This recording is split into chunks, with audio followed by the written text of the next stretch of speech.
Le son est une onde mécanique qui se propage dans les milieux compressibles.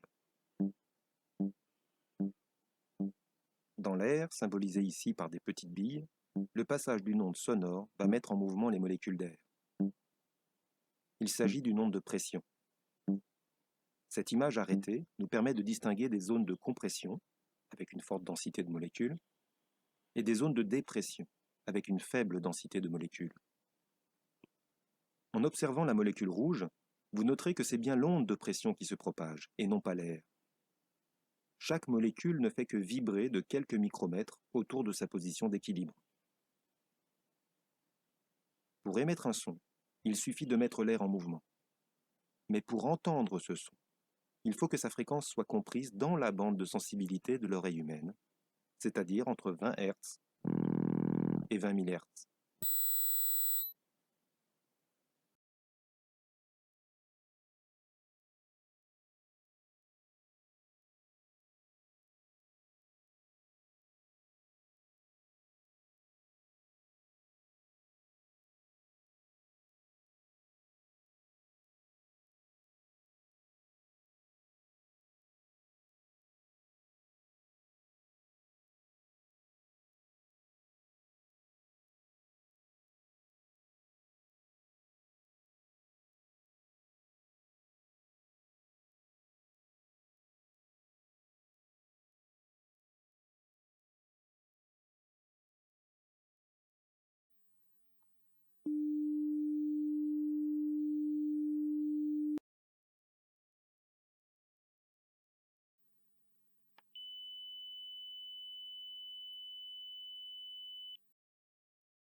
Voici une simulation d'une onde sonore progressive.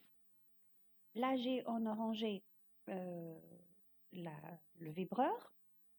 Et là, c'est les particules qui sont en mouvement. Je n'ai pas encore lancé le vibreur. J'ai choisi comme fréquence 1 Hz, ce qui correspond une période d'une seconde, et une amplitude de 1,2 cm. La célérité est donc C égale 10 cm par seconde, lambda égale 10 cm. Et là, j'ai la possibilité de placer deux capteurs lents, dont l'un est de couleur jaune, l'autre est de couleur rose. Et là, j'ai une règle graduée, bien sûr, qui me permet donc de positionner le capteur par rapport à la grandeur vibrante.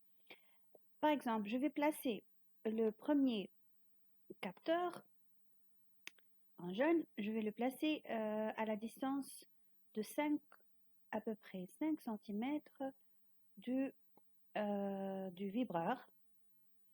Et là, vous voyez qu'il n'y a pas encore de vibration. Donc, le signal affiché, c'est une ligne. Rien ne bouge. Je prends le deuxième capteur. Je vais le positionner, disons, à peu près à 10 cm. Voilà. Je le prends et je le place ici. Et là, je vais mettre en marche le vibreur. Regardez ce que vous obtenez. Vous obtenez deux sinusoïdes de chaque capteur. Elles sont bien en opposition de phase. Je vais essayer de changer l'un des capteurs, par exemple la position de celui-là. Il est à 7,725. Vous voyez que les courbes sont toujours sinusoïdales, mais il y a un déphasage. Donc, le déphasage varie selon quoi? Selon la position des deux capteurs, l'un par rapport à l'autre. Donc, vous voyez ici, par exemple, à 15, je vais le mettre à 15, voilà, à 15.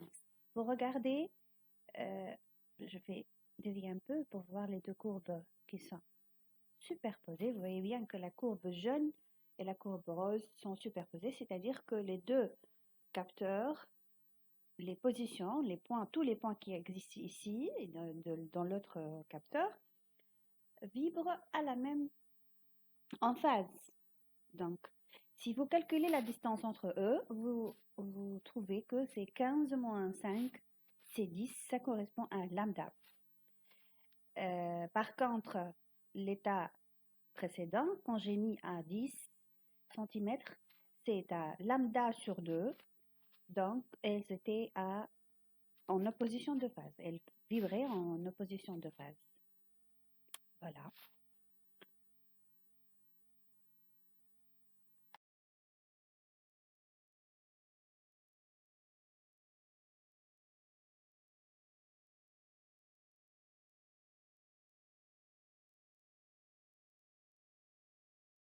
Mettons alors en route la pompe à vide reliée à la cloche et laissons-la fonctionner quelques instants.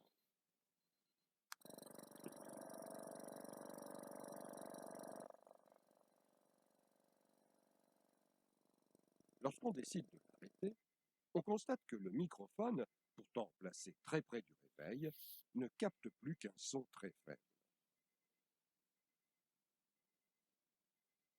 Ouvrons la vanne d'admission de la cloche pour permettre à l'air d'y rentrer progressivement. Le signal sur l'oscilloscope ne tarde pas à réapparaître. Pour se propager, le son a besoin d'un support matériel. Le plus souvent, c'est l'air qui permet cette propagation. Dans le vide, le son ne se propage pas. Le faible signal observé sur l'écran lorsqu'on a fait le vide provient de la vibration transmise au microphone par le socle